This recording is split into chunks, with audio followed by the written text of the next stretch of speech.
একটি ছোট্ট শিশুর জীবন আজ দাঁড়িয়ে আছে অর্থের অভাবে চরম সংকটে। জন্মলগ্ন থেকেই জিনগত থ্যালাসেমিয়ায় আক্রান্ত ৯ বছরের শিশু সুপ্রীতা ভৌমিক। এই বংশগত রক্তরোগে আক্রান্ত হওয়ার ফলে তার শরীরে পর্যাপ্ত হিমোগ্লোবিন তৈরি হয় না। ফলে নিয়মিত রক্ত সঞ্চালন ও ব্যয়বহুল চিকিৎসা ছাড়া তার বেঁচে থাকা অত্যন্ত কঠিন। সুপ্রীতার বাবা প্লাবন ভৌমিক ও মা শিক্ষিত হলেও বর্তমানে বেকার। গত ৯ বছর ধরে সন্তানের জীবন বাঁচাতে তারা দেশের বিভিন্ন রাজ্যের হাসপাতালে ঘুরে বেরিয়েছেন। চিকিৎসা, ওষুধ এবং যাতায়াতে ইতিমধ্যেই প্রায় সর্বস্ব নিঃশেষ হয়ে গেছে এই অসহায় পরিবারের।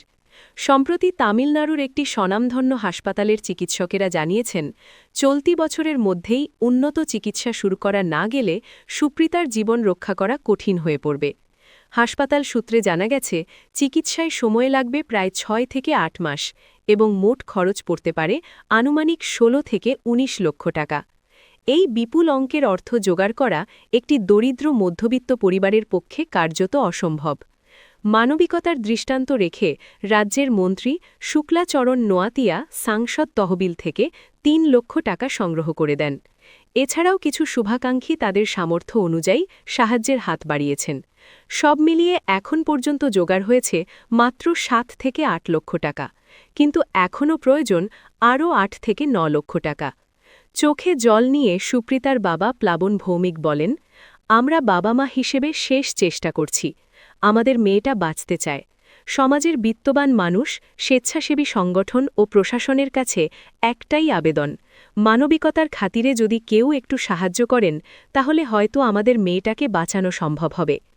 আজ সুপ্রীতা ভৌমিকের জীবন মৃত্যুর লড়াইয়ে মানবিক সমাজের পাশে দাঁড়ানোই তার একমাত্র আশার আলো।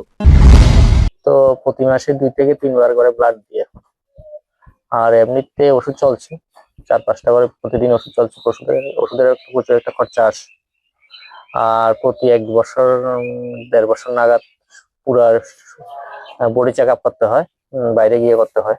আমরা যাই, ডাক্তার বলেছে অ্যাকচুয়ালি একটা কথা আছে এখানে, যে ব্যাপারটা আমার ছোট যে বাচ্চাটা আছে এখানে আছে আমার সামনে, এই বাচ্চাটার সাথে এই বাচ্চাটার HLA ম্যাচিং, মানে জিনগত 100% ম্যাচিং পাওয়া গেছে।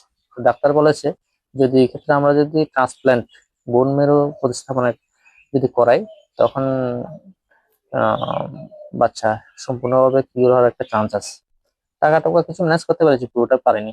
পিএম ফান্ড থেকে টাকা রিলিজ হয়েছে, সেটা হসপিটালের ট্রেজারি ব্যাংকে জমা করেছে। আমার কাছে একটা কাগজ আছে।